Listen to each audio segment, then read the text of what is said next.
ولا قوة إلا بالله العلي العظيم. أعوذ بالله من الشيطان الرجيم. بسم الله الرحمن الرحيم. الحمد لله الذي أرسل رسوله بالهدى ودين الحق ليظهره على الدين كله ولو كره المشركون.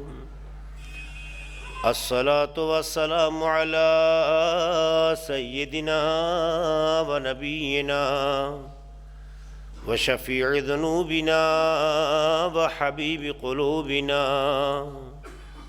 وطبيب نفوسنا ومولانا أبي القاسم محمد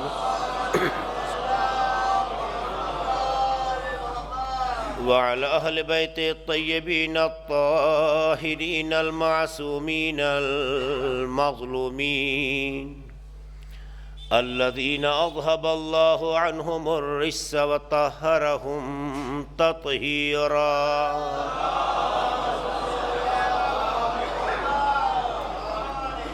ولعنة الله على أعدائهم وغاصبي حقوقهم ومنكري فضائلهم أجمعين من ليلنا هذا إلى قيام يوم الدين.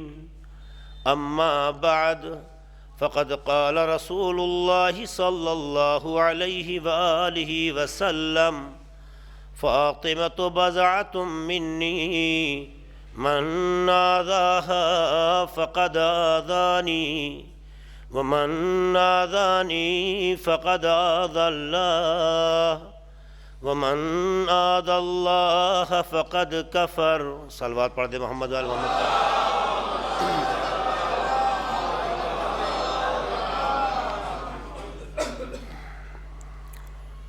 ظاہر ہے کہ یہ ایام جو گزرے ہیں اور شاید ابھی کچھ تاریخ جو آگے آئے گی، یہ وہ مناسبتیں ہیں کہ جس میں کائنات کی ماں حضرت فاطمہ زہرا علیہ السلام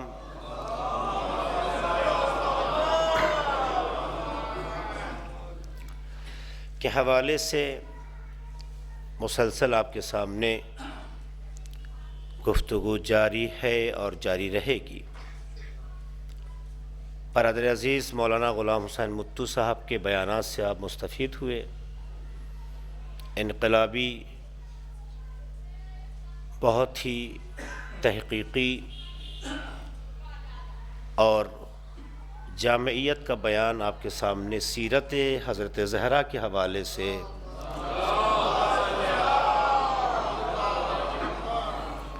جاری رہا. اللہ ان کے توفیقات میں اضافہ کرے اور تمام حضرات کو صحت و سلامتی عطا فرمائے. اللہ سلامت رکھے. بہرحال ہم سب کی یہ تمنا ہے، یہ خواہش ہے اور یہ آرزو ہے کہ شہزادی کے حوالے سے کچھ باتیں اس مناسبت کے بہانے سنیں اور دوسروں تک پہنچائیں. چونکہ اہل بیت کا تذکرہ صرف کرنا کافی نہیں ہے. اہل بیت کا تذکرہ کیا اس لیے جاتا ہے تاکہ سوئے ہوئے ضمیروں کو بیدار کیا جا سکے، تاکہ سوئے ہوئے ذہن کو جگایا جا سکے، انسان میں ایک جینے کی امید پیدا کی جا سکے، اور زندگی کا سلیقہ کیا ہو اور کس طرح سے اپنے خالق سے ہم وابستہ ہو سکیں، وہ سلیقہ اس تذکرے کے ذریعے حاصل کر سکیں.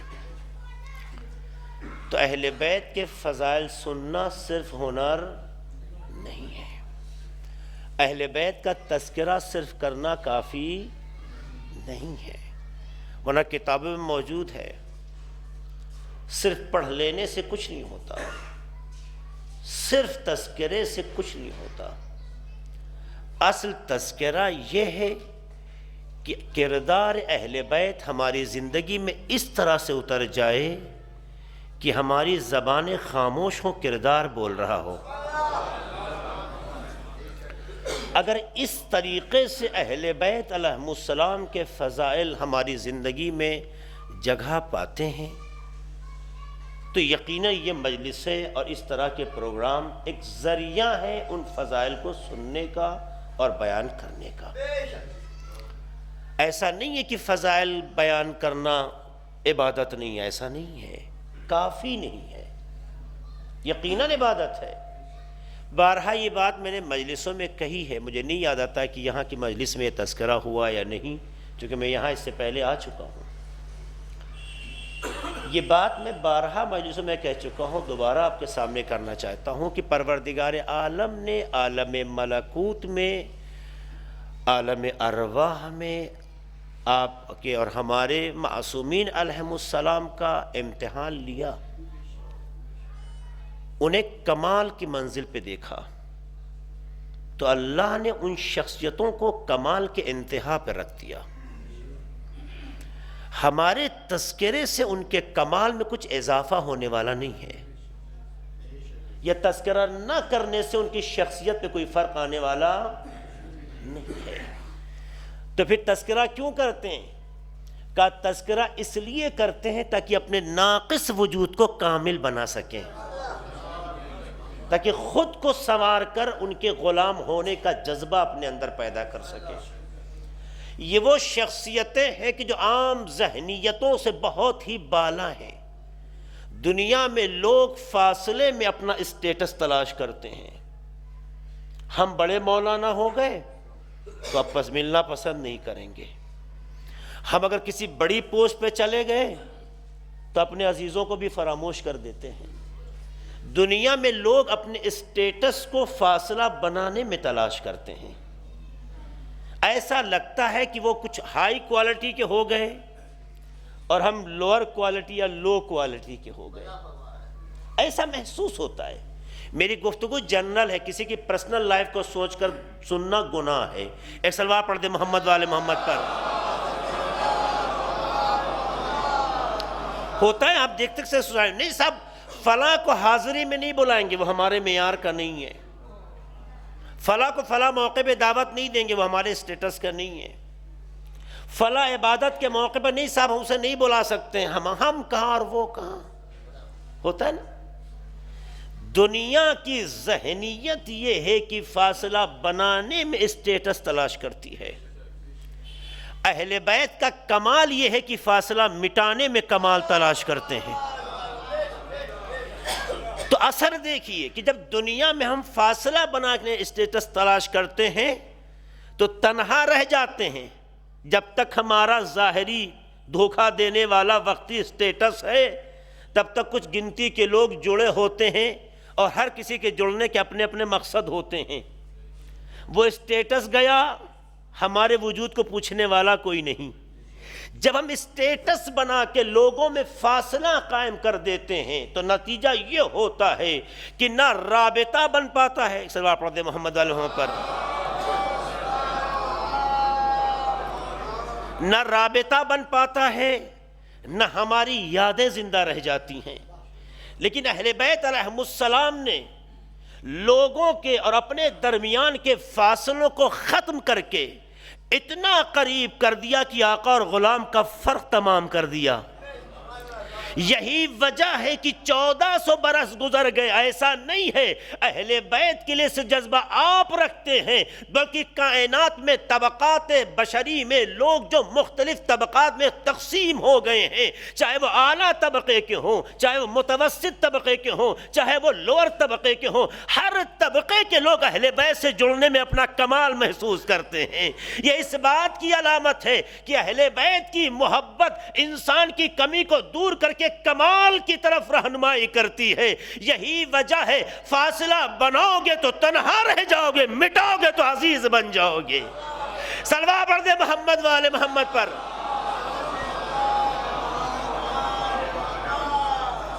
مگر فاصلہ مٹتا کیسے ہے؟ قربتیں پیدا کیسے ہوتی ہیں؟ چہروں سے، حسب و نسب سے، علاقہ سے، یہ ہمارے علاقے کا ہے، تو آپ اہل بیت کا کوئی علاقہ مخصوص کر دیجئے تو ہم بات اپنی سمیٹ لیں گے۔ اہل بیت کا کوئی خاص علاقہ ہے کہ آپ کہہ صاحب یہ علاقہ اہل بیت کا یہ نہیں ہے؟ آپ کہہ سکتے ہیں؟ اگر ہمارا ایمان یہ ہے کہ دنیا میں قدرت خدا کی ہے، اگر ہمارا ایمان یہ ہے کہ کائنات خدا کی ہے، تو ہمارا ایمان یہ بھی ہے کہ اہل بیت اسی کے نمائندے ہیں۔ تو میں صرف لفظوں کی وجہ سے میں یہ بات کہہ رہا ہوں، الفاظ کی مجبوری ہے، معیار میں کمی نہیں ہے، یہ الفاظ کی ستم ظریفی ہے، اس لیے لفظ استعمال کر رہا ہوں۔ اللہ کے لیے لفظ بھی مناسب نہیں ہے، تو جہاں جہاں یہ لفظ میں مجبوراً بول رہا ہوں، تو جہاں جہاں قدرت خدا پر ایمان ہے وہاں وہاں اہل بیت کا اختیار بھی ہے اور وہ علاقہ بھی ہے۔ کوئی یہ نہیں کہہ سکتا حجاز میں وہ پیدا ہوئے تو بس حجازی ہیں، ان کا تعلق مدینے والوں سے، مکے والوں سے نہیں ہے، ان کا تعلق ہندوستان، پاکستان اور ایران یا دوسرے ممالک سے نہیں۔ کوئی کہہ سکتا ہے؟ نہیں کہہ سکتا ہے۔ کیوں؟ چونکہ نمائندے اس کے ہیں کہ جس خدا نے کوئی خاص علاقہ اپنے نام نہیں کیا بلکہ کائنات کو اپنا کہا۔ جب قدرت اس کی ہے، حکومت اس کی ہے، ملکیت اس کی ہے، تو جہاں جہاں یہ ایمان بڑھتا چلا جائے گا وہیں وہیں اہل بیت کا وجود نظر آتا چلا جائے گا۔ اسی لیے ایسا نہیں ہے کہ اہل بیت سے محبت صرف آپ کرتے ہو، فلاں خطے کے لوگ نہ کرتے ہو۔ تو جب کوئی خطہ نہیں تو جہاں جہاں پروردگار کا اختیار اور قبضہ و تسلط ہے، یہ جہاں جہاں بھی لفظ میں کہہ رہا ہوں بات کو سمجھانے کے لیے، ورنہ نظام قدرت اس سے کہیں بلند ہے۔ اہل بیت کے سب وہ خطے ہیں، تو جب علاقہ سب اہل بیت کا ہے تو ظاہر ہے پھر علاقے کی بنیاد پہ اہل بیت کسی کو قریب یا دور نہیں کرتے۔ میری بات کا وزن سمجھیے گا۔ اہل بیت مطلب ہم ہو سکتا ہے صاحب مظفر نگر میں قدوائی نگر کے رہنے والے ہیں، تو ممکن ہے کہ سہارنپور والے کو اتنا نزدیک نہ سمجھے جتنا قدوائی نگر والے کو سمجھیں، یہ ہو سکتا ہے، چونکہ محدودیت ہمارے یہاں ہے، قدرت میں محدودیت نہیں ہے۔ جو اس کے جانشین ہیں ان کی یہاں تنگ نظری نہیں ہے یا محدودیت نہیں ہے۔ تو ہم دنیا میں لوگوں سے جڑتے ہیں، علاقہ کے ہو، انڈین باہر ملکوں میں چلے جائیے، ہم لوگ ایران میں پڑھتے تھے تو جب ہندوستانی طلاب اور نئے آتے تھے تو فیملی ممبر بن جایا کرتے تھے، ایسا لگتا تھا گھر میں ہم اکٹھا ہوئے ہوں۔ یہ ہوتا ہے، اور بھی دنیا کے لوگ شیعہ ہیں، اور بھی دنیا کے لوگ ہیں، مگر ہیں ٹھیک ہے، ملتے ہیں لیکن فیملی ممبر نہیں مانتے۔ تو انسان دنیا میں ایک دوسرے کو علاقے اور خطے کے ذریعے سے جوڑنا پسند کرتا ہے۔ بہت سے لوگ حسب و نسب کی بنیاد پہ جوڑنا پسند کرتے ہیں۔ مجھے اتنا بتا دیجئے، حسب و نسب کی بات کی جائے تو حسب و نسب کے اعتبار سے کائنات میں کسی کا حسب و نسب اہل بیت سے بہتر ہے؟ اگر ہے تو رہنمائی کیجیے۔ اعلیٰ، اشرف، اکمل پروردگار نے جو ارادہ کیا ہے، اس ارادے کے اعتبار سے جو چیز ظاہر ہوئی ہے، اس اعتبار سے اہل بیت سے بہتر گھرانہ کائنات میں تو علاقہ ان کا کوئی مخصوص نہیں کر سکتے، حسب و نسب کی بنیاد پر ان سے بہتر کوئی نہیں ہے۔ تو جو حسب و نسب کے اعتبار سے اعلیٰ اور اکمل منزل پہ ہیں، تو اگر یہی ہے کہ صاحب ہم سید ہو گئے تو فلاں غیر سید کو قریب نہیں آنے دیں گے، چونکہ ہمارے ان کے درمیان ایک فاصلہ ہے۔ تو اتنا بتا دو، یہ آپ کی سیرت ہے یا اہل بیت کی؟ اس کا مطلب یہ ہے کہ ہم نے اہل بیت کے تذکرے بھی سنے ہیں، اس تذکرے کا اثر اپنے اندر پیدا نہیں کیا ہے۔ جب تک اہل بیت کے تذکرے کا اثر پیدا نہیں کرو گے، اہل بیت کی محبت کا دعویٰ کر سکتے ہو، محب نہیں ہو۔ صلوات پڑھ دے محمد والے محمد پر۔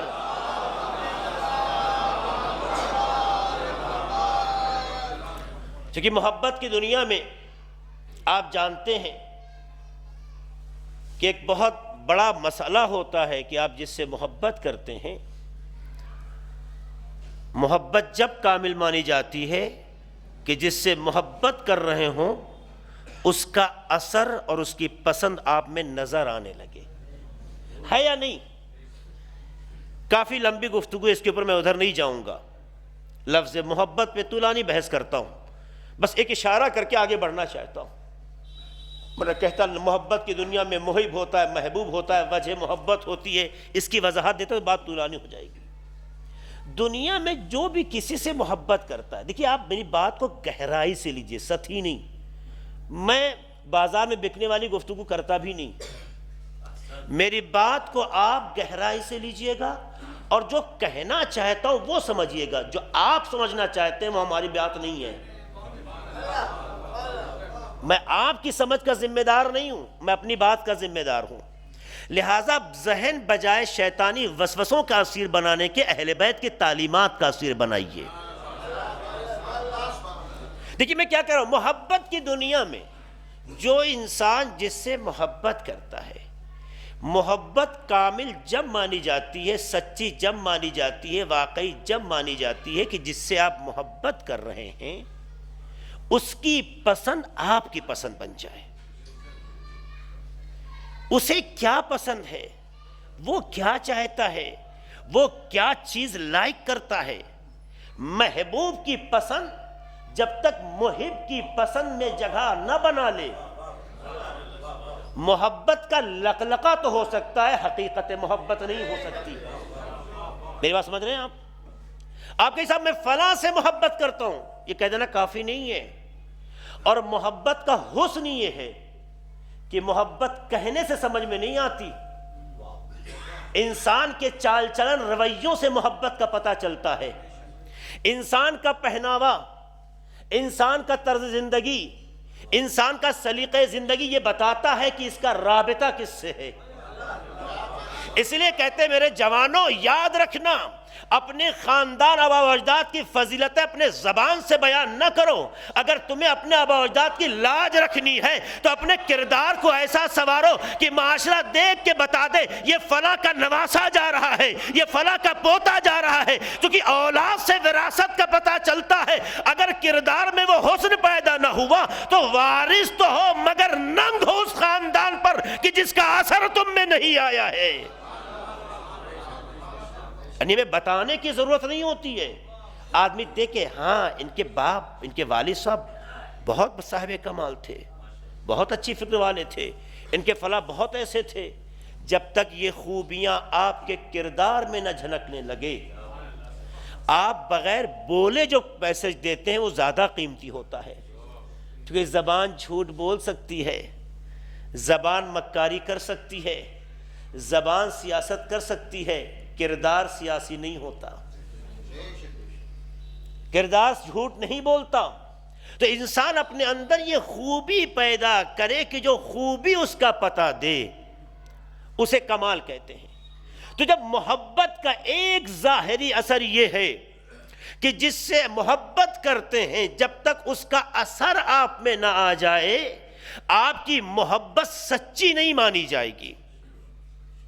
دنیا میں دیکھیے ہمارے جوانوں کو، ایک مثال دیتا ہوں اس موقع پر، ہمارے جوانوں کو دیکھیے کہ اگر کسی جس سے محبت کرتے ہیں، اگر اس کو یہ پسند ہے کہ ہمارے سر کا بال کا جو ہیئر اسٹائل ہے وہ ایسا ہو، اگر اسے پسند ہے، ایک سلوات پڑھ دے محمد آل محمد پر۔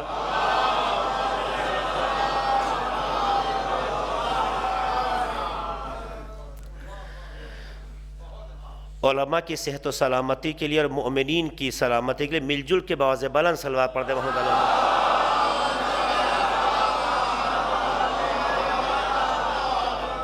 آپ دنیا میں دیکھیں، میری بات سے نتیجہ قیمتی ہے، بات میں ایسی رکھنا چاہتا ہوں جس کو آپ لائف میں جج کرتے ہیں، ٹچ ہے آپ کی لائف سے، یہ ایسا پوائنٹ ہو کہ جس سے انسان کا ذہن بہرحال مانوس ہو، کرے نہ کرے ایک الگ موضوع ہے۔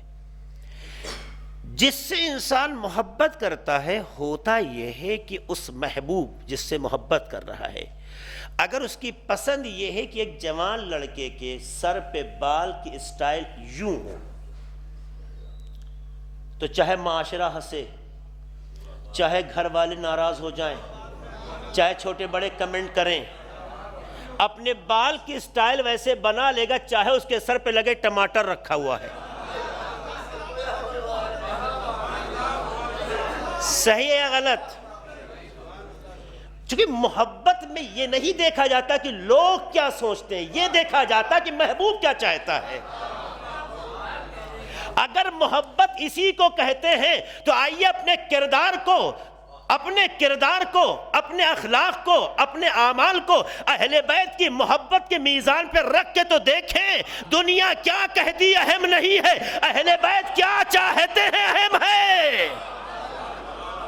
اور یقین مانیے اگر سماج نے اہل بیت کی اس تعلیمات پر عمل کیا ہوتا تو آج عالم اسلام ایک حجاب کے مسئلے کو سمجھانے میں اتنا پریشان نہ ہوتا. کیونکہ حجاب تو لوگوں نے کیا مگر اپنی پسند کا کیا، اہل بیت کی پسند کا نہیں کیا ہے. صلوات پڑھ دے محمد والے محمد پر.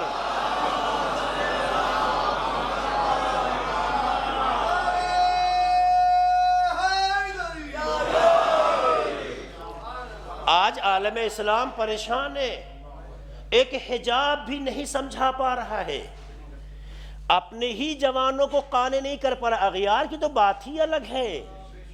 کیوں؟ چونکہ ہم نے اپنی عادتوں میں اسلام ڈھال لیا ہے، خود کو اسلام میں نہیں ڈھالا ہے. میری باتیں متوجہ ہے؟ ہم نے اپنی پسند کو اسلام بنا لیا ہے، اسلام کی پسند ہم نے نہیں سوچی ہے. مثلا مثال دوں، میری بات اور کلیئر ہو جائے، چونکہ بہرحال آپ کے پاس ایک میڈیا جس کا استعمال کر رہے ہیں، سوشل میڈیا، ہماری بیٹیاں ہماری بہنیں بھی سن رہی ہوں گی، اس لیے بات کہنا چاہوں گا. بس ہمارے کلچر میں کلچر حجاب کو لے کر تھوڑا ڈیولپ ہوا پہلے کے مقابل. پہلے سے مراد یعنی ہماری ہی سن و سال کی بات، ہمارے بزرگوں والی عمر کی نہیں. جس زمانے میں لوگ رکشے کو بھی حجاب اڑاتے تھے اس زمانے کی بات نہیں کر رہا ہوں، اس کے بعد کے دور کی، کہ جس میں لوگ ماڈرنائز ہوئے، بہت ترقی یافتہ بنے. اتنی ترقی کی کہ خود کو اور اپنی شرافت دونوں کو بھول گئے. تھوڑا سا کچھ بیداری، انقلاب اور اس طرح کے اثرات علماء کے بیانات اس سے آئی تو، مگر اس میں بھی جوانوں نے راستہ نکال لیا. کسب حجاب اچھی چیزیں کریں گے تو، مگر صرف رحمان کو خوش کرے مزہ نہیں آئے گا، شیطان کو بھی خوش کرنا چاہیے. اس لیے ہماری بیٹیوں نے حجاب کو فالو کیا، لائک کیا، نوز پیس لگا لیا، سر ڈھک لیا، مگر پیچھے بال آزاد چھوڑ دیے. نہیں پتا اس کے پیچھے حکمت کیا ہے، آیا اس کے ہلنے سے ہوا لگتی ہے، نہیں پتا اس کے پیچھے کیا فلسفہ ہے، بدن کو سایہ ملتا ہے، جو بھی حکمت ہو. ایک بال بھی اگر پیچھے دکھائی دے رہا ہے تو یہ حرام ہے. ایک بال بھی اگر میری کسی معاشرے کی، کسی سماج کی، ہماری بیٹی کا ایک بال بھی دکھائی دے پیچھے، حرام ہے. ہم آپ سے خوش ہیں کہ ہماری بیٹی حجاب کرتی ہے، بڑا اسلامی حجاب کرتی ہے. دو ہی وجہ ہو سکتی ہے، یا ہم نے اسے حجاب نہ بتایا ہو، کیونکہ ہمارے معاشرے میں اکثر چیزیں بے خبری کی بنیاد پر ہوتی ہیں، بتایا نہ ہو، یا بتانا چاہو مگر بچپن سے ہم نے حجاب نہ دکھایا ہو. جس معاشرے میں بچپن سے تربیت نہیں ہوتی، اچانک انقلاب نہیں آتا ہے، انقلاب کے لیے فکر سازی ہوتی ہے. جن گھروں کی بچیوں میں حجاب اسلام کا ضابطہ قانون نہیں آیا ہے، یہ اس بات کا کھلا اعلان ہے کہ ماں نے محبت تو دی ہے، تربیت نہیں کی ہے. صلوات پڑھ دے محمد والے محمد پر.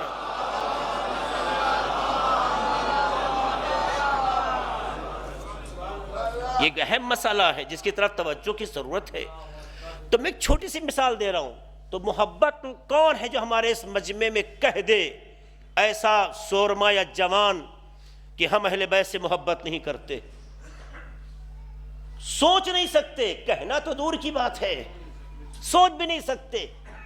تو مجھے اتنا بتا دیجئے، ایک بار اپنے گریبان میں جھانک کے دیکھیں کہ ہماری محبت معیاری ہے یا محلے والی ہے. ایک بار میں بھی آپ کے ساتھ ہوں، میں آپ سے الگ نہیں ہوں۔ ہر انسان کی ذمہ داری ہے اپنے گریبان میں جھانک کے دیکھے کہ اہل بیت سے جس محبت کا ہم دم بھرتے ہیں یہ لفظی ہے یا عملی ہے۔ آیا ہماری زندگی میں وہ باتیں آئیں جو اہل بیت چاہتے ہیں یا نہیں؟ اگر وہ باتیں آئیں جو اہل بیت چاہتے ہیں تو یہ محبت واقعی ہے، اور جب وہ محبت پیدا ہو جاتی ہے تو اعضائے بدن تو کاٹے جا سکتے، محبت نہیں چھینی جا سکتی ہے۔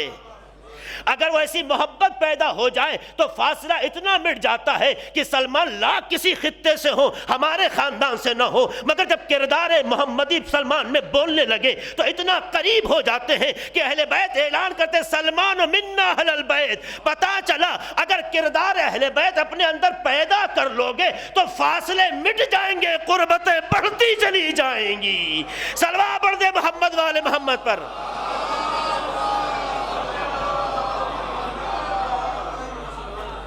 تو آپ کو کرنا ہے کہ آپ بننا کیسا چاہتے ہیں، آپ ہونا کیسا چاہتے ہیں۔ انہی تمام چیزوں کو اور زیادہ کلیئر کرنے کے لیے پروردگار عالم نے کچھ ایسے آئیڈیلز پیش کیے کہ جو ہمارے رہنما ہیں۔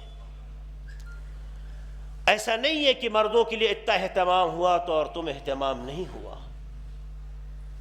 کچھ لوگ غلط فہمیاں قائم کرتے ہیں، مسلمانوں کے ذہنوں میں وسوسہ ڈالتے ہیں۔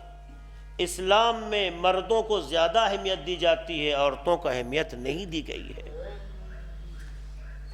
اسلام میں منصب مردوں کو ملتا ہے، عورتوں کو نہیں ملتا۔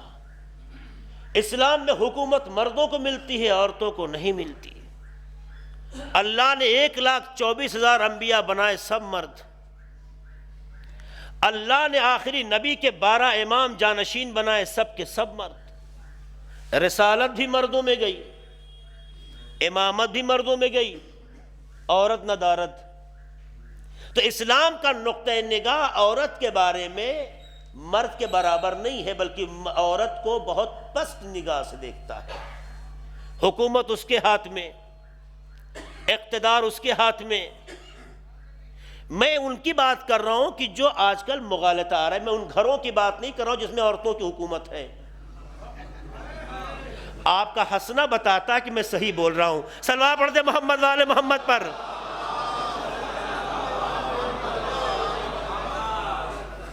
البتہ میری مراد بھی وہاں نہیں ہے، میں بات کچھ اور کہہ رہا ہوں۔ یہ مومنین کی مسکراہٹیں بہت سے سوالوں کا جواب خود دے دیتی ہیں۔ مومنین کی صحت و سلامتی کے لیے مل جل کے باوزبال صلوات پڑھ دے محمد علیہ وسلم۔ ہمیں محسوس ہوتا ہے کہ اندر ابھی جگہ ہے، تھوڑا سا آپ سمٹ جائے تاکہ ہمارے بعض برادران جو بہرحال امتحان گاہ میں بیٹھے ہیں آگے آ جائیں۔ آپ لوگ ایک درود کے ساتھ ان کا استقبال کر لیجئے۔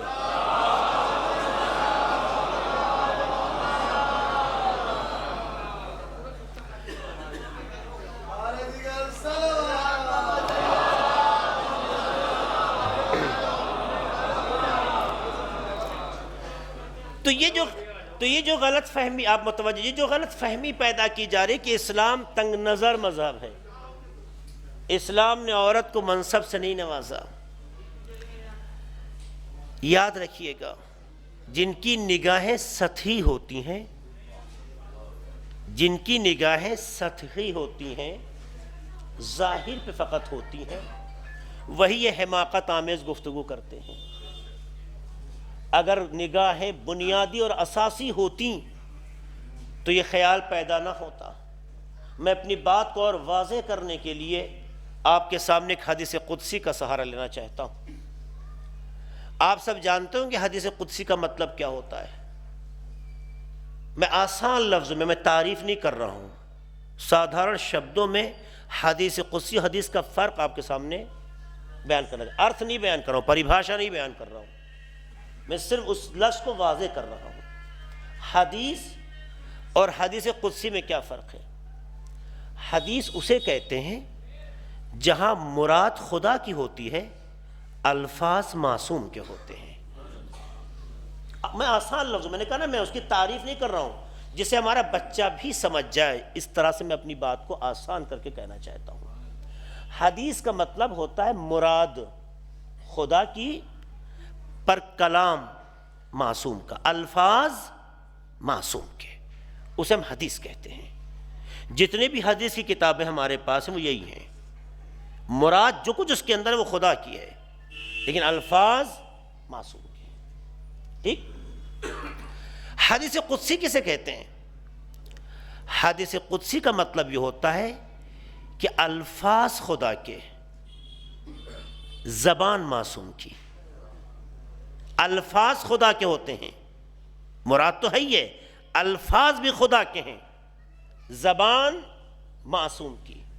اس لیے حدیث قدسی کا وزن اور بڑھ جاتا ہے، اس لیے اس کو حدیث قدسی کہا جاتا ہے، مقدس، پاک، بلند، اونچی۔ تو میں حدیث نہیں سنا رہا ہوں، حدیث قدسی سنا رہا ہوں، جسے اکثر کتابوں میں نقل کیا گیا ہے۔ سوال کیا اٹھا تھا؟ اسلام میں عورتوں کو اہمیت نہیں دی جاتی ہے، پس رکھا جاتا ہے، ان کو وہ حیثیت و مقام نہیں حاصل ہے جو مردوں کو حاصل ہے۔ رسالت مردوں کو، امامت مردوں کو۔ جتنے رسول دیکھیے مرد، جس نے امام دیکھیے مرد، عورت کو تو کہیں گزر ہی نہیں ہے، تذکرہ ہی نہیں ہے۔ یہ حدیث قدسی کیا کہتی ہے؟ لولاک لما خلقت الافلاک، اے میرے حبیب اگر آپ کو پیدا کرنا نہ ہوتا تو یہ کائنات کو پیدا نہ کرتا۔ سنا ہے نا آپ نے؟ اگر آپ کو پیدا کرنا مقصود نہ ہوتا تو یہ کائنات پیدا نہ کرتا۔ وَلَوْلَا عَلِي لَمَا خَلَقْتُكَ، اور اگر علی کو پیدا کرنا مقصود نہ ہوتا تو آپ کو پیدا نہ کرتا۔ جملے کی گہرائی پہ توجہ دیجئے گا، سطحی نظر سے سوچنے والی چیز نہیں ہے۔ اگر آپ کو پیدا کرنا مقصود نہ ہوتا، اگر علی کو پیدا کرنا مقصود نہ ہوتا تو میں آپ کو پیدا نہ کرتا۔ وَلَوْلَا فَاطِمَةَ لَمَا خَلَقْتُكُمَا، اگر فاطمہ کو پیدا کرنا نہ ہوتا تو اے رسول نہ میں آپ کو پیدا کرتا نہ اے علی تمہیں پیدا کرتا۔ اب دیکھیے، اللہ نے جناب فاطمہ کو رسول تو نہیں بنایا، امام نہیں بنایا، رسول نہیں بنایا، امام نہیں بنایا، مگر اتنی عظمت عطا کی کہ رسالت کی خلقت کی وجہ بھی فاطمہ ہے، امامت کی تخلیق کی وجہ بھی فاطمہ ہے۔ یعنی عزت رسالت کا نام فاطمہ ہے، وقار امامت کا نام فاطمہ ہے۔ صلوات پڑھ دے محمد والے محمد پر۔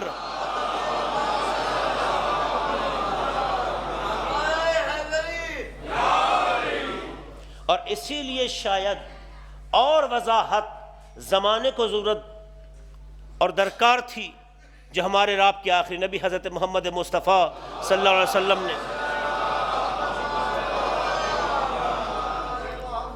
اسی جملے سے اور واضح کر دیا، فاطمہ بضعۃ منی،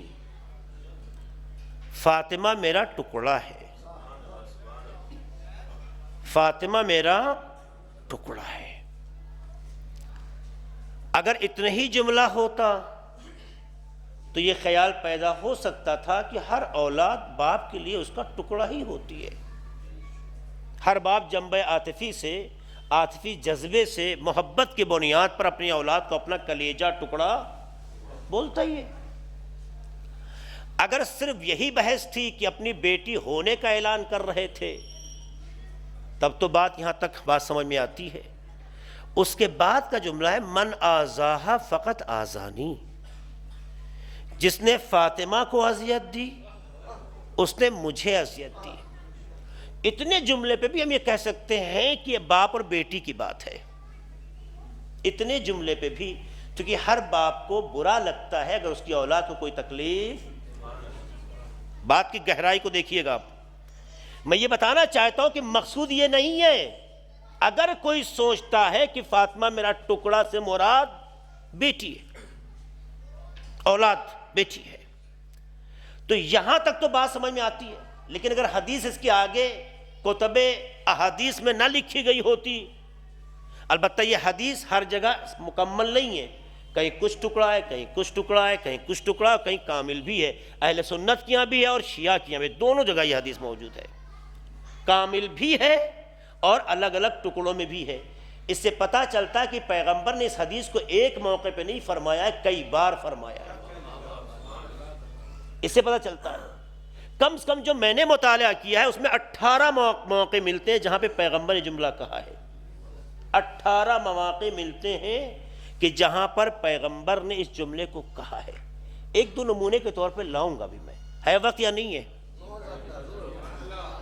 نہیں، آپ کی خاموشی نے جواب دے دیا.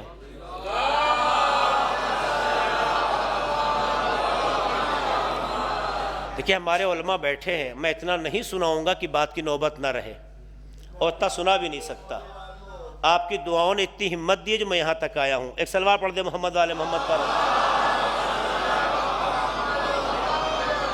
صرف آپ غور کیجئے گا، جو بات میں کہنا چاہتا ہوں اس گہرائی کو سمجھیے گا کہ اگر بات یہیں تک ہوتی، میں نے کہا نا نقل مکمل بھی ہے، جامعیت کے ساتھ بھی ہے اور الگ الگ بھی ہے، تو اگر بات یہیں تک ہوتی جس نے ان کو اذیت پہنچائی یعنی فاطمہ کو اذیت پہنچائی اس نے مجھے، تو کوئی بھی کہہ سکتا تھا یہاں باپ اور بیٹی کا مسئلہ تھا. ہر باپ کو اگر اولاد کو تکلیف پہنچائی جائے تو برا لگتا ہے نا. اس کے بعد کا جملہ اس بات کی تائید نہیں کرتا جو اب تک ہم نے کہی ہے. وَمَنْ آذَانِي فَقَدْ آذَى اللَّهُ. معاشرے میں کس کے بیٹے کو تکلیف پہنچانے کا انجام خدا کو اذیت دینا؟ بتائیے. آج تک کسی کے ذہن میں بات گئی؟ اگر کسی کے بیٹے کو کسی نے اولاد کو تکلیف پہنچائی ہو، باپ کو تکلیف ہوئی بات سمجھ میں آتی ہے، لیکن کسی بھی شعور میں یہ بات آئی ہو کہ گویا اس نے اس کے باپ کو نہیں خدا کو تکلیف پہنچائی ہے؟ نہیں آئی ہے. بہت باپ بیٹی کا مسئلہ، بات ہی ختم ہو گئی. خدا تک کیا مطلب ہے؟ بات اگر خدا تک جا رہی ہے تو اس کا مطلب یہ ہے کہ یہ حدیث کا تسلسل کچھ اور سمجھانا چاہتا ہے. جس نے ان کو اذیت دی ان نے مجھے اذیت دی. یہ اذیت جو معیار بڑھتا چلا جا رہا ہے اس اذیت کے سلسلے میں، یہ بتانا چاہتا ہے کہ رسول بیٹی کی تعریف نہیں کر رہے ہیں، بیٹی کو نہیں پہچنوا رہے ہیں، بیٹی کو نہیں پہچنوا رہے ہیں. چونکہ جس نے مجھے اذیت دی اس نے خدا کو. قرآن کی آیت کہتی ہے ان الذین یؤذون اللہ ورسولہ، جو اللہ اور اس کے رسول کو اذیت پہنچاتے اعد لہم عذابا علیما، ان کے لیے دردناک عذاب ہے. تو قرآن کی آیت نے بتایا رسول کو اگر کوئی اذیت پہنچاتا ہے تو یہ خدا کو اذیت پہنچاتا ہے. تو اس آیت سے نتیجہ نکلا کہ پیغمبر باپ اور بیٹی کے جذبے سے نہیں گفتگو کر رہے تھے، رسالت اور جزء رسالت کی حیثیت سے بات کر رہے تھے. کیونکہ اگر بات ابھی بھی کمپلیٹ نہ ہوئی ہو تو آخر کا جملہ یہ ہے کہ جس نے خدا کو اذیت پہنچائی وہ کافر ہے. تو باپ کو اذیت پہنچانے والا کسی کے لیے کافر نہیں کہلاتا ہے، مگر رسالت کو اذیت پہنچانے والا کفر تک ضرور پہنچتا ہے، کیونکہ رسالت کے مد مقابل کفر ہی ہوا کرتا ہے. تو اگر فاطمہ جزء رسالت ہے تو بیٹی ہونے کی بنیاد پہ نہیں، جزء رسالت ہونے کی بنیاد پہ. تو اب فاطمہ کے بھی مقابل کوئی آ جائے تو چہرہ مت دیکھو، کفر مکمل ہو جاتا ہے. اب یہی پہ ایک بات کہہ دوں، ٹکڑا کہا ہے نا تو پتہ چلا یہ ٹکڑا جو ہے یہ رسالت کا ٹکڑا ہے. اور اس کو ہم وضاحت دیں. دیکھیں ٹکڑے مختلف ہوتے ہیں، میں سارے گوشے کو نہیں ایک گوشہ پیش کرنا چاہتا ہوں. ابھی آپ کے درمیان ٹکڑے کے وزن کو سمجھیے. ٹکڑا نہیں کیا، آپ کے درمیان اگر ایک تسبیح ہو، ایک تسبیح، اس تسبیح سے ایک دانہ کم ہو جائے، یہ دانہ اس تسبیح کا حصہ ہے نہیں، اس کا حصہ ہے، کم ہو جائے تسبیح کہلائے گی پر کامل ہوگی؟ زور سے بولیے. نہیں، تسبیح ہوگی کامل نہیں ہوگی.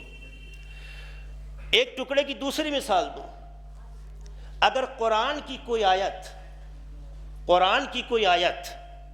ٹکڑے کا وزن سمجھیے گا، قرآن سے الگ کر کے رکھ دی جائے، آیا بغیر وضو سے چھو سکتے ہیں؟ نہیں چھو سکتے. آیا اس کی توہین کر سکتے ہیں؟ آیا اس کو نجس کر سکتے ہیں؟ غور کیجیے گا جو بات کہنا چاہتا ہوں.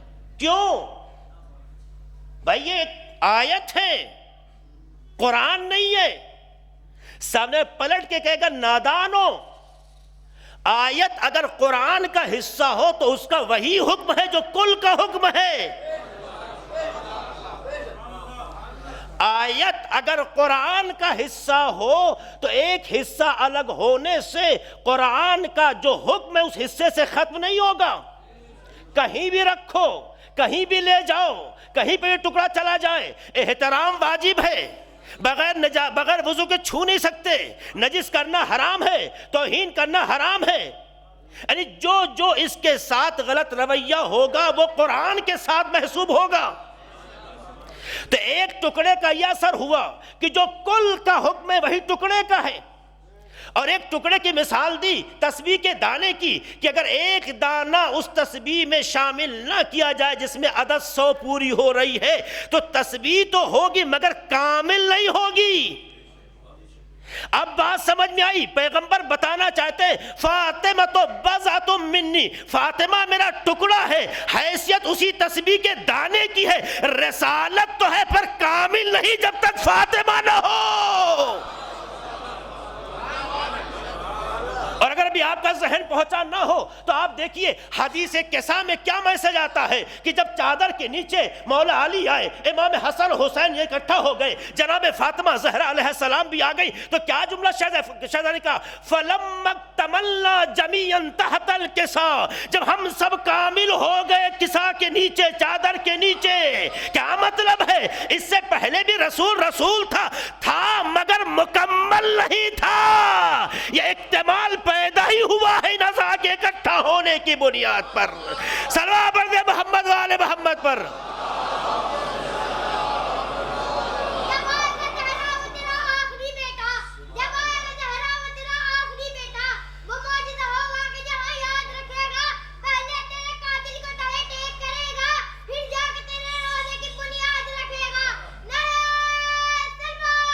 اللہم صلی علی محمد وعلی محمد۔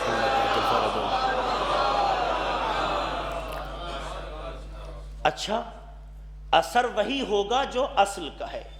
اس بات کو سمجھئے کہ ساری صورت فاطمہ یعنی تصویر فاطمہ آپ کے لیے مکمل ہو جائے گی۔ آپ رسالت سے ہٹ کے نہیں دیکھ سکتے، رسالت سے ہٹ کے نہیں دیکھ سکتے، ورنہ زندگی میں پیغمبر نے جو کردار پیش کیا ہے اس میں کہیں سے نظر نہیں آتا ہے کہ باپ اور بیٹی کے لیے جذبے کا مظاہرہ کرتا ہے۔ یہ جملہ ہے کلما دخلت علیہا، کلما دخلت عند رسول اللہ، کہ جب فاطمہ خدمت پیغمبر میں جب بھی آتی تھی، یہ نہیں کہا دن میں، دوپہر میں، رات میں، جب بھی۔ اور اس روایت کی ناقل بھی حضرت عائشہ ہے، کوئی دوسرا نہیں ہے، راوی بھی دیکھیے، جو بات گھر کی ہے۔ کلما دخلت عند رسول اللہ، جب بھی پیغمبر کی خدمت میں تشریف لاتی، قام الیہا۔ عربی زبان میں علماء بیٹھے ہیں، قام لہو اور قام الیہا میں بہت فرق ہے، قام لہا یا قام الیہا میں بہت فرق ہے۔ یہ لہو یا لہا یا عورت و مرد کے اعتبار سے ہے۔ قام لہو کا مطلب ہوتا ہے کہ کوئی آیا اور اس کے استقبال میں آپ کھڑے ہو گئے۔ آیا ایک انسان آپ کے پاس آیا اور آپ نے دیکھا، مسکرا کے کھڑے ہو گئے، استقبال کیا، اپنی جگہ پہ استقبال کیا مسکرا کے، اس کو کہتے ہیں قام لہو۔ عورت ہے تو قام لہا۔ ایک استقبال کا طریقہ یہ ہوتا ہے کہ جیسے ہی آپ کے سامنے آنے والا آیا، آپ اپنی جگہ پہ نہیں ہیں، آگے بڑھ کے استقبال کر رہے ہیں۔ یہ آگے جو بڑھ کے استقبال کر رہے ہیں، اس کا کیا مطلب ہے؟ اس کا مطلب یہ ہوتا ہے کہ آنے والے کا آپ احترام اور اس کے عزت میں اور زیادہ جو ہے اپنے محبت کا مظاہرہ کر رہے ہیں۔ کھڑے ہو کے بھی کہنا تشریف لائیے عزت ہے، لیکن بڑھ کے استقبال کرنا اس کا مطلب اس کی پرسنالٹی کچھ ایسی ہے کہ جس کی وجہ سے آپ کے قدم رک نہیں رہے۔ روایت یہ نہیں کہتی ہے، ام المومنین نے یہ نہیں کہا کہ قام لہا کہ جب وہ آتی تھی تو پیغمبر کھڑے ہو جاتے تھے، کہا قام الیہا یعنی جب بھی فاطمہ آتی تھی آگے بڑھ کے استقبال کرتے تھے۔ یہ استقبال کر کے بتا رہے تھے کہ جزء رسالت کامل ہونے کی غرض سے آئی ہے، تو اس بنیاد پر ایسا استقبال کرو کہ رسالت جامعیت کے ساتھ نظر آنے لگے۔ صلوات پڑھ دے محمد والے محمد پر۔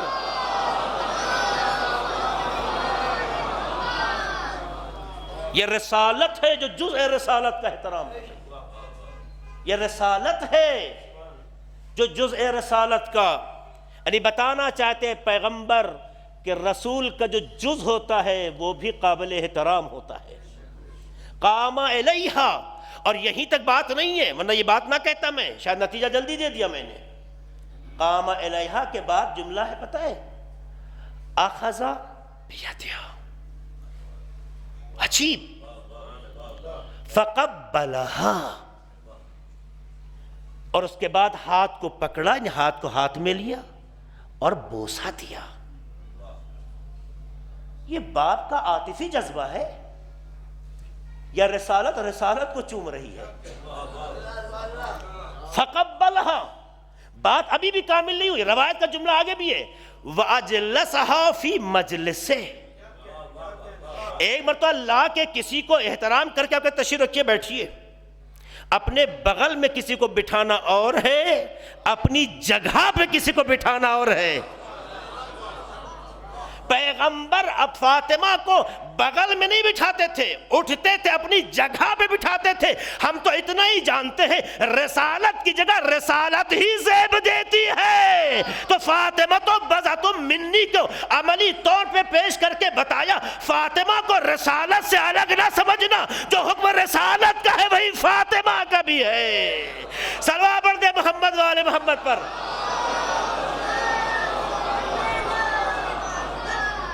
میں ایک واقعہ نقل کرتا ہوں، ایک واقعہ، اس واقعے کو مکمل، جہاں شان بیان اس حدیث کا مختلف ہے، ایک واقعہ نقل کروں گا چونکہ دامن وقت میں گنجائش بالکل نہیں بچی ہے، جلدی بات کو مکمل کر دوں۔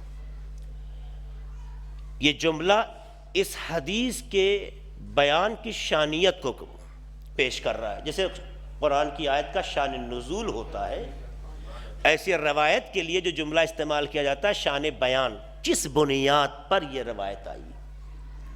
کہتے ہیں ایک صحابی تھے ابو لبابہ، پیغمبر کے ایک صحابی تھے ابو، جو سے بولیے، لبابہ۔ یہ سب نام ذہن میں رکھیں، لوگ کب تک حماقت سے کام لیں گے، کب تک یہ بات کہیں گے کہ شیعہ صحابی کی عزت نہیں کرتا، کب تک یہ بات کہیں گے؟ اچھا، چونکہ سامنے والے کی نادانی پہ ہنسی آتی ہے اس لیے جواب دیتے ہوئے بھی شرم آتی ہے، چونکہ مسلمان نے قرآن کو دقت سے پڑھا ہوتا تو اچھی طرح جان لیتا کہ سورہ منافقون کافروں کے لیے نہیں آیا ہے، انہی صحابیوں کے لیے آیا ہے جو خود کو صحابی تو کہتے تھے مگر منافق تھے۔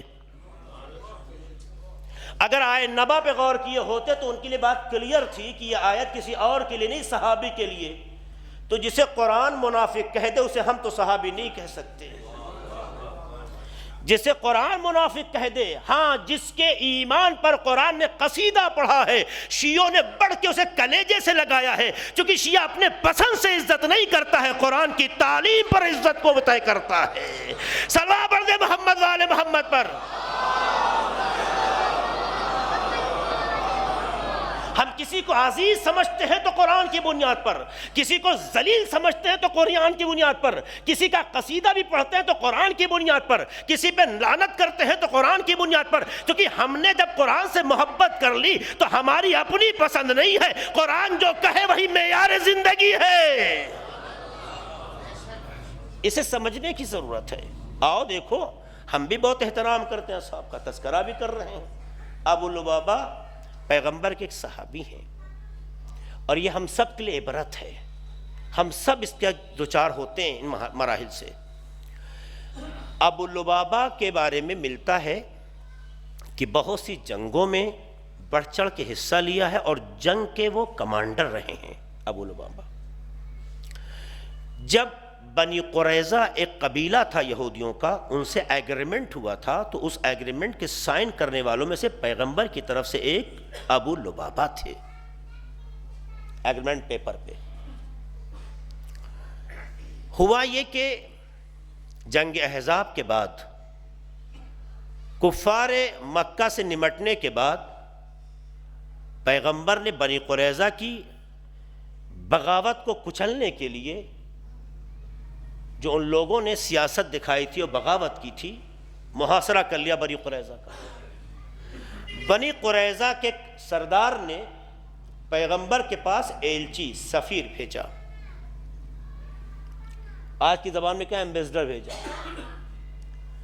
اور کہا کہ آپ کی جانب سے جن لوگوں نے ایگریمنٹ پہ سائن کیا تھا اس میں ابو لبابہ ہے، میں چاہتا ہوں کہ ابو لبابہ کو بھیج دیجئے تاکہ میں اپنی بات آپ کے سامنے اور آپ کی بات ان سے سن سکوں۔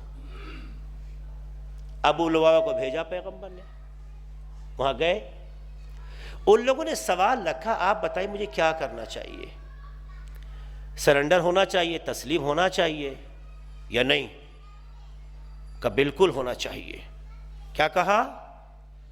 بالکل ہونا چاہیے، مگر یاد رکھنا، اشارہ سمجھ میں آیا؟ زبان سے نہیں بولے تھے، روایت یہ کہتی ہے، تاریخ یہ لکھتی ہے کہ زبان سے بولے بالکل تسلیم ہونا چاہیے، تم لوگ غلط ہو مگر یاد رکھنا۔ وہ سب سمجھ گئے کہ اگر تسلیم بھی ہو گئے تو ہم سب کا کام تمام ہے، لیکن تسلیم نہیں ہوئے۔ ابو لبابہ جیسے صحابی پیغمبر جو کچھ جنگوں میں بھی کمانڈر تھے، یہ لغزش ہوئی۔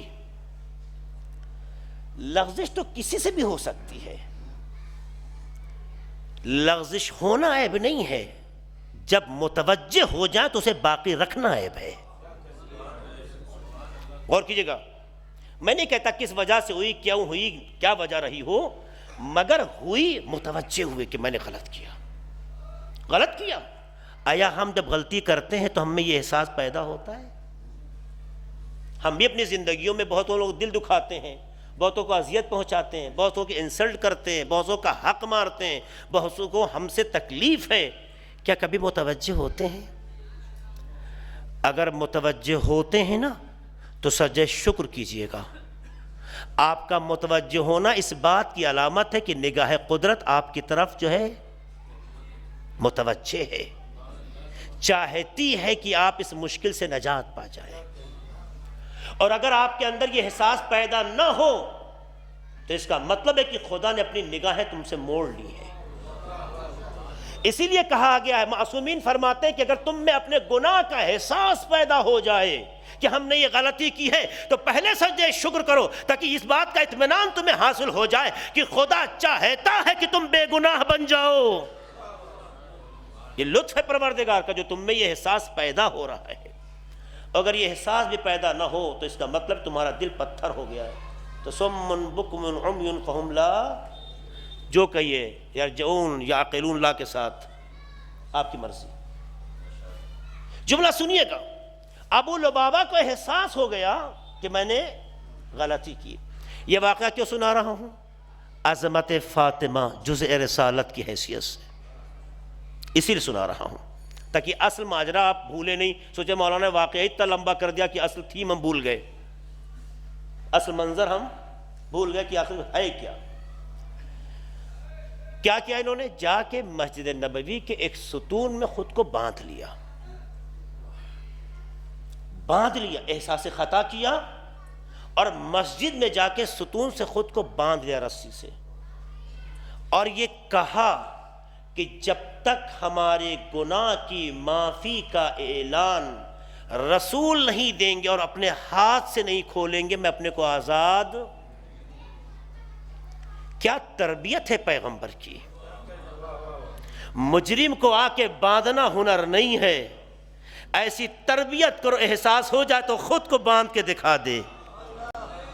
مجرم کو باندھنا اور ہے، مجرم خود کو باندھ کے مجرم سمجھے اور ہے۔ پیغمبر کی تربیت کا اثر دیکھو، ہے دنیا میں کہیں تربیت ایسی؟ پیغمبر نے ایسی تربیت کی کہ احساس جرم پر اس نے خود کو باندھا ہے، پیغمبر نے نہیں۔ ارے سوچو، جس پیغمبر کی تربیت میں اتنا وزن ہو کہ احساس خطا پر خود کو مجرم ماننے لگے، اسے کسی کو قتل کرنے کی ضرورت نہیں ہے۔ پیغمبر زندگی دینے کے لیے آیا ہے، چھیننے کے لیے نہیں آیا ہے۔ اب انہوں نے ایسا کر لیا۔ یہ خبر جناب فاطمہ زہرا علیہ السلام تک پہنچی۔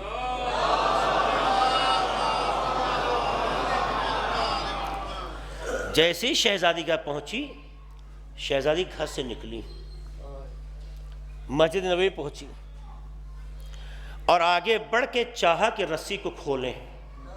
سنیے گا، شہزادی نے چاہا کہ رسی کھولیں۔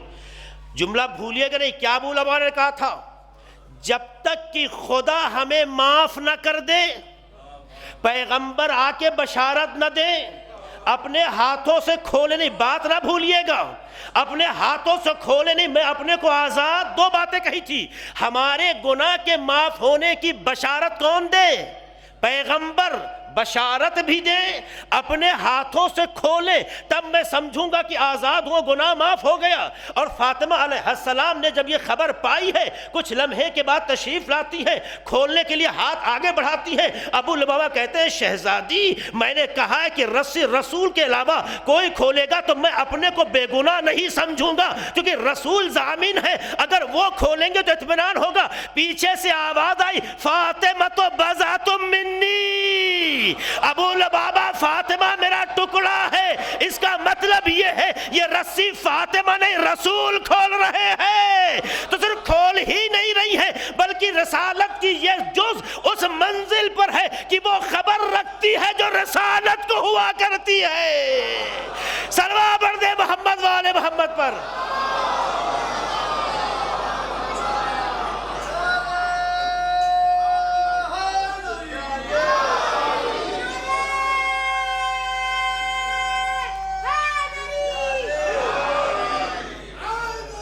یعنی یہ شہزادی عالم ملکوت میں، لوح محفوظ کی منزلوں میں اس بلندی تک پرواز رکھتی ہے جو جزء رسالت ہونے کی سند ہے۔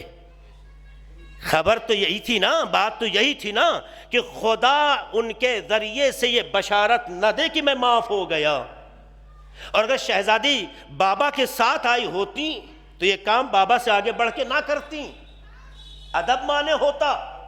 لیکن شہزادی کا آگے بڑھنا اور پیچھے سے رسالت کی آواز کا آنا، یہ اس بات کی علامت ہے گھر میں رہنے والی خاتون کو اتنا کمزور مت سمجھو، یہ وہ جزء رسالت ہے، رہتی تو چہار دیواری میں ہے مگر عالم ملکوت کی ہلچلوں سے آشنا ہے۔ تو جو زمین پر بیٹھ کر کائنات کو آسانی سے پڑھتی ہے اسے فاطمہ کہتے ہیں۔ یہ وہ شہزادی، یہی وجہ ہے، میں بات کو سمیٹ رہا ہوں، یہی وجہ ہے جو جتنا بڑے ہوتے ہیں اتنے ہی چھوٹوں سے محبت کرتے ہیں، جتنا عظیم ہوتے ہیں اتنی دوسروں کو قریب کرتے ہیں۔ شہزادی بھی عظیم شخصیت ہے، سن کے اعتبار سے شہزادی کو نہ دیکھو، سن تو کچھ بھی نہ تھا اگر سن کو معیار جو دنیا میں تلاش کیا جاتا ہے۔ 18 سال سن ہی کیا ہوتا ہے، 9 سال تو سن شہزادی کا باپا بھی گھر میں ہے، اور اس کے بعد کی زندگی 8 یا 9 سال کی ہے۔ اسی 8-9 سال میں بہترین شوہرداری کی، بہترین بچے داری کی، بہترین خانہ داری کی۔ 18 سال کی ہمارے آپ کے گھروں میں بچیاں ہیں، ہماری کوئی بچی بھی شہزادی سے قابل مقایسہ نہیں ہے، بات کو سمجھنے کے لیے کہہ رہا ہوں۔ ہماری بچیوں کی معصومیت دیکھیے، ان کے حال کو دیکھ کے ہمیں ترس آتا ہے۔ ماں باپ کہتے ہیں بچی بہت بچی ہے، شہزادی بھی عمر کے اعتبار سے بہت بڑی نہیں ہوئی تھی۔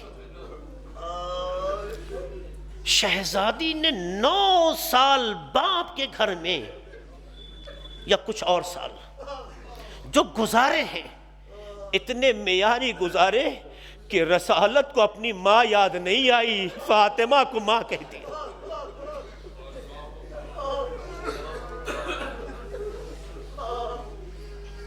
یعنی جناب فاطمہ، جناب خدیجہ کی یادگار نے بابا کی اس طرح خدمت کی کہ تھی تو بچی، تھی تو بہت معصومہ، لیکن باپ کی نگاہوں میں ایک ماں کی طرح بلند ہو گئی۔ تو جو بچپنے میں ماں ہونے کی سند پا جائے، اس کا جذبہ امت کے لیے کیسا ہوگا؟ اس لیے تاریخ لکھتی ہے، جملہ سنیے گا، تاریخ لکھتی ہے کہ مدینے میں جب کسی کے ہاں کوئی موت ہو جاتی تھی، کسی کے ہاں کوئی مر جاتا تھا، تو فاطمہ علیہ السلام بھی گھر میں جاتی تھی، اس گھر کی بچی عورتوں کو کلیجے سے لگا کے پرساتی تھی۔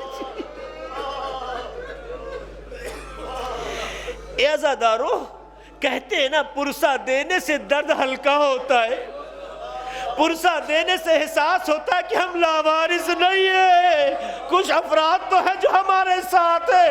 اے عزادارو، جس شہزادی نے زندگی کا حصہ اس طرح سے رکھا ہو، کیا یہی انصاف ہے؟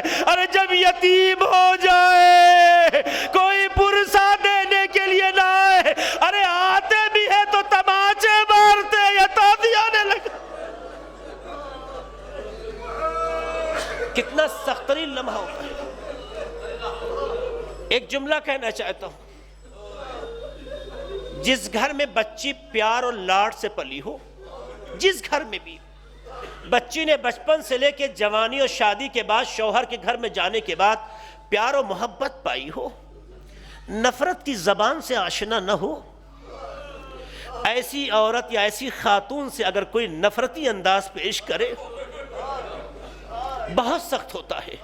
خدا نہ کرے کسی گھر میں یہ ماحول ہو، اگر جو بچی بڑے لاڈ و پیار سے میکے میں پلی ہے، شوہر کے گھر میں جا کے کسی وجہ سے بھی شوہر نے اس پر ہاتھ اٹھا دیا ہو، تو عزیزوں وہ ہاتھ کے چلانے پہ نہیں روتی ہے، اپنی اس توہین کو محسوس کر کے اتنا زمین میں اپنے کو دھستے ہوئے دیکھتی ہے، ارے یہ کیا ہو گیا؟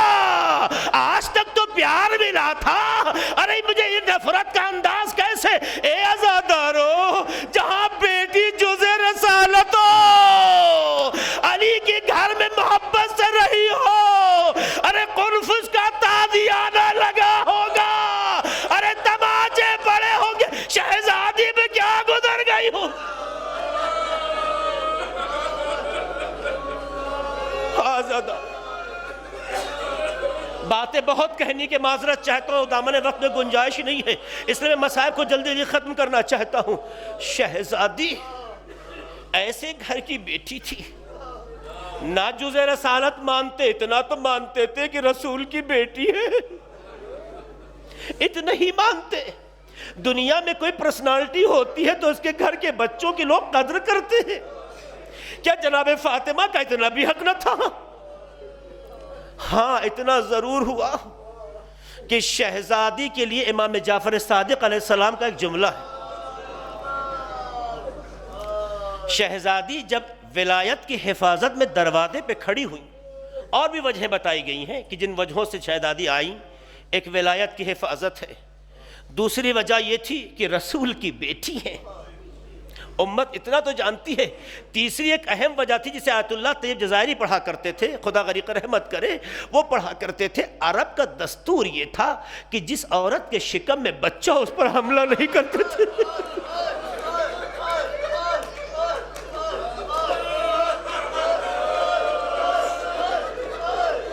واقعہ بھی نقل کرتے، وہ ایک واقعہ بھی نقل کرتے، کہتے بغداد میں ایک بادشاہ کے بھرے دربار میں ایک خاتون کی توہین ہوئی، اس نے روٹی اٹھا کے بادشاہ کی طرف پھینک دی اور چلی گئی۔ درباریوں نے کہا بادشاہ سلامت، بھرے دربار میں توہین کر کے چلی گئی اور آپ نے اسے جانے دیا؟ کہا تم بھول گئے عرب کا دستور کیا ہے؟ عرب کا دستور یہ ہے، عورت چاہے غلط ہو یا نہ ہو، اگر شکم میں بچہ ہو تو اسے سزا نہیں دی جاتی۔ اے آزادارو، بعید نہیں شہزادی اس ثقافت سے آشنا رہی ہو، اس لیے آگے آئی کہ شاید اسی کا خیال کر کے علی پہ حملہ نہ ہو۔ اتنے بے غیرت تھے، پھر بھی شہزادی دروازے پہ ہاتھ رکھے ہوئی تھی۔ یہیں پر ایک جملہ اور کہنا چاہتا ہوں، بہت قیمتی ہے، بہت آپ روئیں گے عزادارو۔ شہزادی ولایت کی حفاظت میں، امانت رسالت کی حفاظت میں اس انداز پہ دروازے پہ کھڑی ہے۔ ابو الحسن علیہ السلام کو اندر رہنے کے لیے کہہ دیا ہے کہ آپ رہیے، آپ کی ذمہ داری میری ہے، چونکہ ولایت کا مسئلہ ہے، معاملہ بیوی اور شوہر کا نہیں ہے، ولایت کا ہے۔ امام حسن و حسین کو بھی اندر رکھا۔ مجھے اتنا بتائیے، جس گھر میں اس طرح کا ماحول ہو تو بڑا تو پھر بھی سمجھ جاتا ہے، کیا بچے پلٹ پلٹ کے دیکھنے کی کوشش نہیں کرتے ہوں گے؟ یہ بات اس وقت سمجھ میں آئی جب امام حسن علیہ السلام سے پوچھا گیا، مولا آپ کا گھر تو مسجد نبوی سے اتنا قریب ہے، اے مولا آپ اتنا لمبا راستہ طے کر کے کیوں آتے ہیں، کیوں شارٹ کٹ راستے سے؟ تو کہتے ہیں کہ میں جب مسجد نبوی آتا ہوں اور اس شارٹ کٹ راستے سے گزرتا ہوں تو میری ماں کی قاتل کا گھر میری نگاہیں دیکھ رہی تھی، میری ماں در و دیوار کے درمیان پسری۔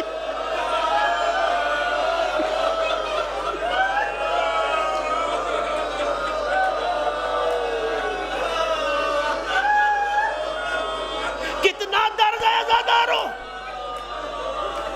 ایسا درد کوئی بھولتا نہیں ہے۔ غضب تو تب کہ آج 3 جمادی الثانیہ ہے، اے عزادارو دل کھول کے روئیے۔ آقا حسنین رو نہ سکے، مولا علی تڑپ نہ سکے۔ روایتوں کے جملے ہیں وصیت کی بنیاد پر کہ باہر لوگوں کو خبر نہ ہو۔ امام حسنین جب تڑپتے تھے اور سسکیاں ہچکیوں میں بدلتی تھی، اپنے آستینوں کو دانتوں کے درمیان اپنی سانس کو دبا لیتے۔ عزادارو، امام حسن و حسین، جناب فاطمہ کے وارث امام زمانوں کو پرسا دیجیے۔ ہماری آپ کی ماں اتنی مظلومیت سے گزری دنیا سے عزادارو، وہ لمحہ یاد کیجئے۔ بچے اپنی ماں سے بہت مانوس ہوتے ہیں، اپنے اپنے گھروں میں بھی دیکھیے، آپ بہت پیار کرتے ہو لیکن کچھ چیزوں میں بچے ماں کی طرف ہی جھکتے ہیں۔ بھوک لگے تو ماں کی طرف جاتے ہیں، کسی خواہش کا اظہار کرنا ہو تو ماں کی طرف جاتے ہیں۔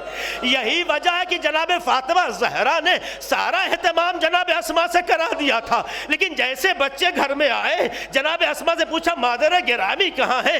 حکمت کی وجہ سے جھوٹ تو بول نہیں سکتی تھی، خاموشی اختیار کی، لا کے کھانا لگا دیا۔ ایک ماں کا جذبہ دیکھو عزادارو، شہزادی نے جانے سے پہلے اپنے بچوں کے کھانے کا بھی انتظام کر دیا،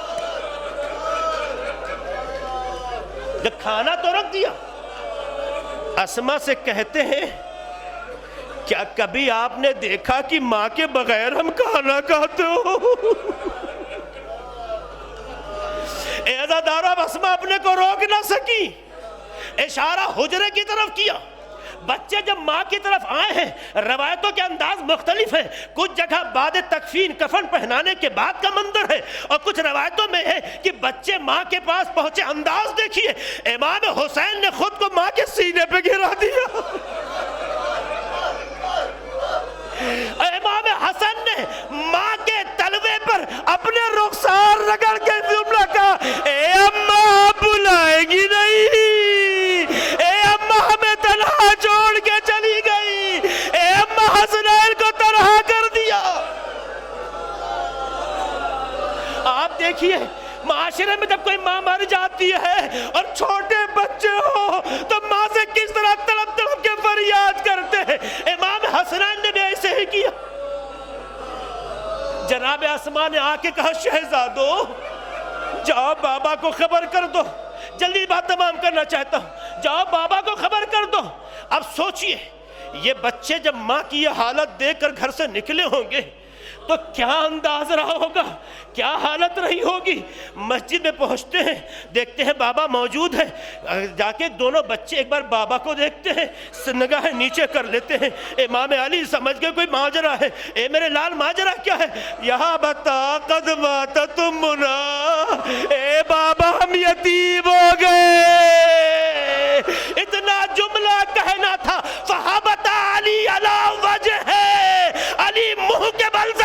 گر گئے.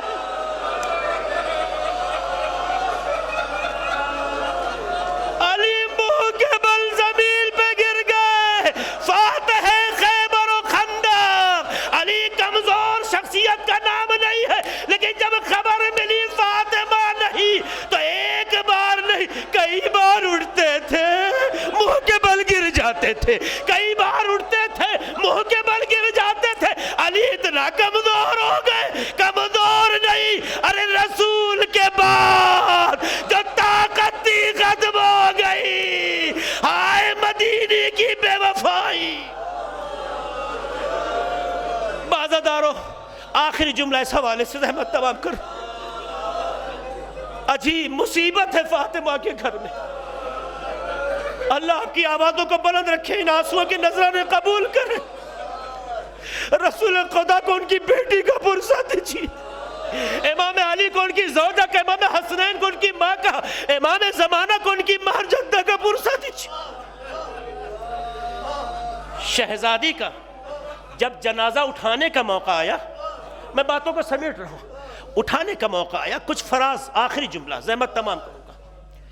امام نے امام حسنین سے رات کے سناٹے میں کہا جاؤ سلمان کو بلا لو. ایک روایت میں بلا لو، ایک جگہ ہے کہ سلمان اچانک گزرے اور ملاقات ہوئی. اس کو جو میں وہ روایت پیش کر رہا ہوں جب بھیجا کہ بلا لاؤ. رات کے سناٹے میں شہزادوں کو دیکھا. اب آپ سوچئے جس کی ماں دنیا سے گزر چکی ہو، کفن پہنایا جا چکا ہو، ماں کے سینے سے بچے لگ چکے ہوں، اب اس کے بعد بچوں کی کنڈیشن کیا رہی ہوگی. آپ خالی تصویر ذہن میں لا سکتے ہیں، حقیقت تک پہنچ نہیں سکتے. یہ بچے ہیں فاطمہ علیہ السلام کے بچے ہیں. جاتے ہیں کہتے ہیں سلمان بابا نے آپ کو یاد کیا ہے. اچھا. سلمان فوراً جس حالت میں ویسی سیدھے چلے آئے. روایتوں کے جملے ہیں کہ جب امام حسنین گئے تھے تو راستے میں جب ماں کو یاد کر رہے تھے تو ایک دوسرے کو دیکھ کر اپنی آستینوں کو اپنے منہ میں، اپنی انگلیوں کو دانتوں سے دبا لیتے تھے کہ کہیں میری آواز باہر نہ چلی جائے. اتنا اہتمام. مگر جیسے ہی سلمان مولا علی سے آگے ملے، جملے روایتوں کے، علی چند قدم آگے بڑھ کے سلمان کے گلے لگ کے کہتے ہیں اے سلمان ہم سب یتیم ہو گئے، رسول کی امانت گزر گئی. کچھ ٹائم وقت لگا. مولا علی علیہ السلام جناب سلمان گریہ کر رہے. اس کے بعد امام کہتے میں نے اس لیے بلایا ہے کہ سلمان جب میں فاطمہ کو بابا کے گھر سے ان کے رخصت کر کے لایا تھا تو جس اونٹ پر بیٹھائی گئی تھی اس اونٹ کی مہار آپ نے پکڑی تھی سلمان، اور انہیں میرے گھر تک پہنچایا تھا. آج پھر رسول کی امانت کو رسول تک پہنچانا ہے. اے سلمان مدد کرو. جنازہ اٹھا، ہاتھ بلند ہوئے، امانت دیتے ایک جملہ کہا یا رسول اللہ علی شرمندہ ہے، آپ کی امانت کی وجہ سے حفاظت نہ کر سکا. جس طرح سے حوالے ہوئی فاطمہ کے پہلو شکستہ مگر کبھی تذکرہ نہیں کیا. واہ محمدہ والیہ واہ فاطمہ.